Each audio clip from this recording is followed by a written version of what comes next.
Bumalik ang isip ni Ify sa mga araw bago siya umalis sa Blood Flung Association. Si Heidi, sa sobrang galit, ay nabasag ang isang tasa sa.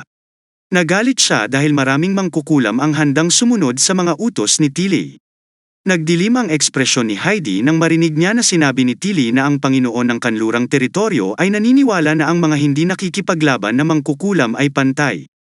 Naniniwala si Heidi na ang mga ito ay kasinungalingan lamang na gawa-gawa ng Tilly. Sinong higit sa kanya ang nakakaalam kung ano ang tunay na ninanais ng isang Panginoon o isang hari? Inutusan niya sina Ify at Shadow Feather na magtungo kaagad sa mga teritoryong kanluranin upang ilantad ang mga kasinungalingan ni Tilly. Nais ni Heidi na silang dalawa ay maglipat ng mensahe na handang ibigay ni Heidi kay Haring Roland ang higit pa kaysa inaasahan. Sa sandaling iyon, naisip niya na si Heidi ay hindi mukhang hayop, palagi niyang inilalarawan ang kanyang sarili, ngunit sa halip ay tulad ng isang nag-aapoy na galit sa pag-iisip. Kung ang kanyang mga iniisip ay naanad sa anumang nagaganap. Noong gabi ng kanilang paghihiwalay, si Annie ay buong pagmamahal na nagpainit ng pagkain para kay Ify na lagi siyang inaalagaan nung si Annie ay nawala ng malay bago sila maghiwalay. At sa sandaling nanimbalik ang kanyang kamalayan ay sapilitang kinuha ng grupo ng Fang. Naputol ang kanyang pagmumuni-muni nang bumalik si Nanaw sa silid, na inabot kay Ify ang isang bagong lutong piraso ng tinapay. Sa pagtingin sa mga purong inosenteng mata na iyon, may kung anong kumikilos sa puso ni Ify. Pabulong na nagpasalamat, habang kumakain, nagtanong siya kay Nano kung may sinabi ba siyang kakaiba habang natutulog siya. Pagkatapos ng ilang pag-iisip, binanggit ni Nano na kung patuloy niyang sasabihin na siya ay isang hayop. Gayunpaman, nakita ni Nano na kakaiba dahil kung malinaw na hindi siya isang hayop. Kung kagat-kagat niya ang labi niya at umiling, na nagpapahiwatig na hindi maiintindihan ni Nano. Ngunit napangiti si Nana at sinabing pareho silang tao. Idinagdag niya na habang ang mga mangkukulam ay maaaring may mga espesyal na kakayahan, sinabi ni Haring Roland na ang bawat isa ay tao at lahat ay pareho. Pagkaraan ay dahan-dahan siyang pumunta sa opisina ni Roland. Pagpasok niya sa opisina, napansin ni Roland ang pagbabago sa Blood Fang Witch na si Ify, na ang kanyang hakbang ay nasa kanyang matatag na gaya noong una siyang dumating. Nabawasan ang pag-iingat at pagmamataas na minsang makikita sa kanyang mukha, napalitan ng pagkalito at kawalan ng katiyakan. Matapos yumuko ng may paggalang at mahabang paghinto, si Ify sa wakas ay nagsalita na siya, na ipinahayag ang kanyang pagnanais na malaman kung ano ang ginamit ni Maisie upang talunin siya. Hinugot ni Nightingale ang revolver mula sa kanyang baywang at ibinigay kay Roland. Dalubhasang inalis ni Roland at ibinuhos ang mga bala, ipinaliwanag na gumamit si Maisie ng baril na katulad nito. Ang mga bala na ginamit sa tunggalian ay espesyal na binago upang hindi tumagos sa katawan. Kaya't hindi siya ay namatay sa labanan. Habang hawak ang isang bala, ipinaliwanag ni Roland ang masalimuot na proseso ng paggawa nito. Nangangailangan ito ng daan-daang ordinaryong mamamayan at 3 mangkukulam. Kung wala ang magkabilang panig, hindi ito magiging posible. At ang 3 mangkukulam na ito ay ang hindi labanan, na kung siya ay madalas na itinuturing na walang silbi. Mukha siyang nag-aalangan, nahihirapang hanapin ang mga tamang salita. Hindi siya binigyan ni Roland ng maraming oras para mag-isip, ipinagpatuloy ang kanyang iniisip. Bagamat maaaring hindi direktang harapin ng mga bruhang iyon si Ify sa kanilang mga kakayahan, ano ang napatunayan nito? Ang isang ordinaryong tao ay maaaring mahihirapang talunin ang isang mabangis na hayop na katulad ni Ify sa pamamagitan ng kamao at paalamang, ngunit sa huli, ang mga tao ang nangibabaw sa mundo, hindi ang mga mabangis na hayop. Mataman na tiningnan ni Roland si Ify, binibigyang diin na sa halip na tawagin silang non-combat witch, mas gusto ni Roland na tawagan silang supportive witch. Ang mga mangkukulam na sumusuporta ay may kakayahan na nagbibigay kapangyarihan sa maraming ordinaryong tao na may mga bagong kakayahan. Bumulong-bulong si Ify, ngunit ang mga sandata na ito sa mga kamay ng labanan, ng mga mangkukulam ay maaaring maging mas kapaki-pakinabang.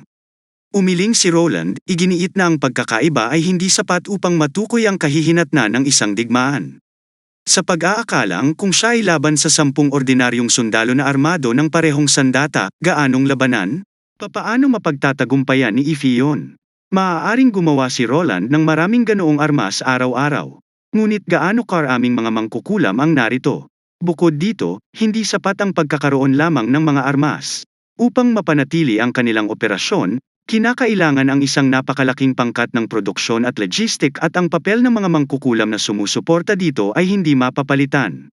Inayos muli ang baril at ibinalik ito kay Nightingale. Ipinaliwanag ni Roland na marahil kung hindi pa niya ito lubos na nahawakan, ngunit ang mga tao ay higit na nakahihigit sa mga hayop dahil sa kanilang karunungan. Ang magic ay walang alinlangan na isa sa mga pinakamahusay na tool na mayroon sila, at sinasayang ni Ify ang kanyang likas na talento.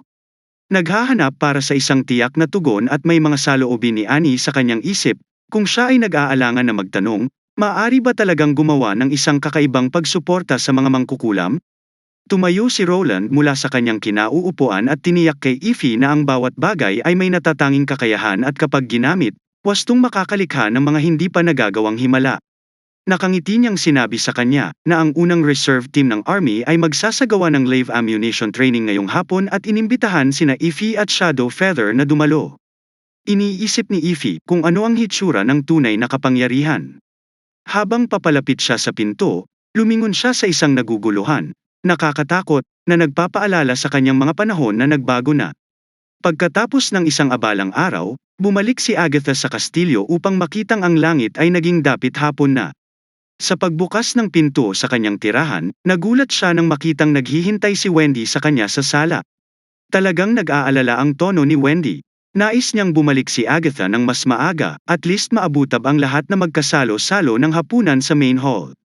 Inamin ni Agatha na nawalan siya ng oras, masyadong abala sa pagtatapos ng pinakabagong batch ng nitrogen. Inilapag ni Wendy ang hapunan sa mesa, hinikayat si Agatha na kumain habang mainit pa. Medyo na-touch si Agatha. Hindi niya inaasahan si Wendy, ang pinakamamahal na mangkukulam sa Witch Union at pinagkakatiwalaan. Sa pagkain ng Panginoon ay ipaghahanda siya ng hapunan. At tinapat ni Wendy ang kanyang balikat, sinasabi sa kanya na huwag mahiya. At kung nakaramdam siya ng sobrang pagod, maaari niyang hilingin kay Echo na kantahan siya ng awit ng mga bukal. Nakangiting dagdag ni Wendy, na pinaalalahanan si Agatha na siya rin ay bahagi ng Witch Union. Matapos isara ang pinto sa likod ni Wendy, nagtagal si Agatha bago siya pumunta sa mesa at inalis ang takip sa insulated na metal. Sa loob ay isang 3-course meal na may sopas, katikam-takam na grilled steak, ginisang mushroom, hiwa ng tinapay at isang egg soup para sa kanya.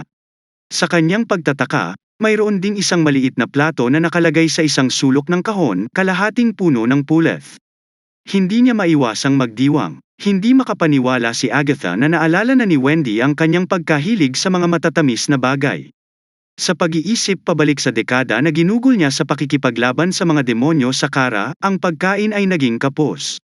Sa mga ordinaryong araw, ang pangunahing pagkain ay mga butil at prutas na pinatubo ng mga mangkukulam, at madalang na karne, ang supply ay napakakaunti. At kung tungkol sa mga luho, tulad ng pampalasa, asukal at pulot ay napakabihirang. Mahilig si Agatha sa matamis na pagkain, lalo na sa pulot. Hindi niya inaasahan na mapapansin ni Wendy ang mga detalye. Isinasaalang-alang ang kanyang katayuan at pinagmulan, partikular siyang humiling ng isang hiwalay na tirahan mula kay Roland, katulad ng pinakamataas na palapag ng kanyang nag-iisang eksperimentong tore. Gayunpaman, ang kanyang tirahan ay nagmumukhang walang laman ang malaking silid para sa kanya. Marahil ay hindi magiging masama ang pamumuhay kasama ng iba. Inilabas ang pulot, pantay-pantay itong ikinalat ni Agatha sa hiwa ng tinapay, ninanamnam ang tamis na nagpainit sa kanya mula sa loob. Nilapitan siya ni Nightingale na may matingkad ng ngiti. Matapos mabilis na matapos ang kanyang tinapay, tinanong ni Agatha kung may kailangan si Nightingale. Sinabi ni Nightingale na gusto siyang makita ni Roland. Inakala ni Agatha na ipaalala sa kanya ni Roland ang kahalagahan ng pagbabalanse ng trabaho at pahinga, at tumugon siya na mas magiging maingat siya sa hinaharap. Commandant si Nightingale, sinabing hindi lang iyon ang dahilan at idinagdag na may plano si Roland na kumilos laban sa mga demonyo. Nang marinig ito ni Agatha ay nagmamadaling lumabas ng kanyang silid. Papasok sa opisina nang hindi hinihintay na magsalita si Roland, sabik na sabi ni Agatha. Hindi pa sila nakapag-ipon ng 10 kanya ng kuta sa ngayon. At paano naisip ni Roland na salakayin ang kampo ng demonyo? Natatakot si Agatha na magkaroon ng malaking pagkakamali si Roland. Si Roland ay mukhang tunay na nagulat, nilinaw na si Agatha ay hindi siya naiintindihan. Hindi niya layuin na sirain ang kampo ng mga demonyo, sa halip ay hulihin ang ilang mga demonyo na buhay upang ibalik sa maayos. Nang marinig ito ay bahagyang nabawasan ang tensyon ni Agatha, at nagpatuloy si Roland upang ilarawan ang mga kakayahan ng isang bagong mangkukulam at hinanap ang mga insight ni Agatha tungkol sa mga demonyo tulad ng tagal, ang pulang ambon na dala nila ay maaaring tumagal, at kung ang kanilang dugo ay magagamit sa paggawa ng mga mahiwagang selyo. Ipinaliwanag ni Agatha na maaaring tumagal ng isang araw ang isang lalagyan ng pulang ambon. Pagkatapos ay nagtanong si Roland kung makakagawa siya ng isang mahiwagang selyo kung ibabalik nila ang isang buhay na demonyo. Nagkalkula sandali si Agatha at sinabing may sapat na mga materyales, isang independenteng lab at 20 tulong, ang rate ng tagumpay sa paggawa ng isang pangunahing mahiwagang selyo ay higit sa 80%.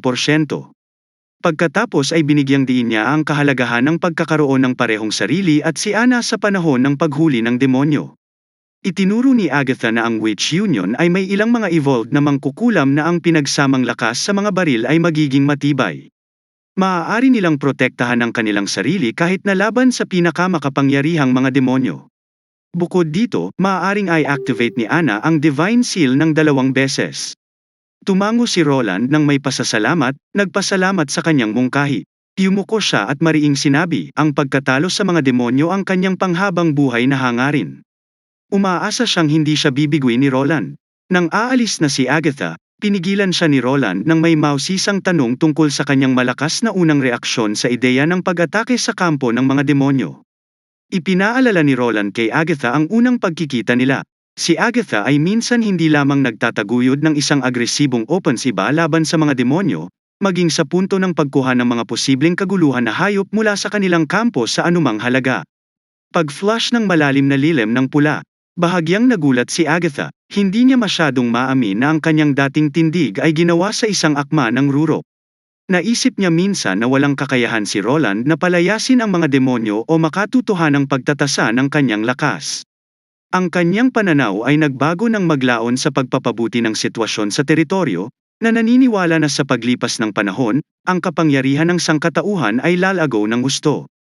Ilang beses siyang umubo, na sinasabing hindi niya natatanda ang sinabi niya ang mga bagay na yon. Nagkukunwaring humikab dahil sa pagod, nagdahilan siya at lumabas ng opisina nang hindi lumilingon. Naglalakad sa koridor, patungo sa tirahan ng witch, ang malamig na simoy ng hangin sa gabi ay dumampi sa mukha ni Agatha, na nagpakalma sa kanyang kalooban.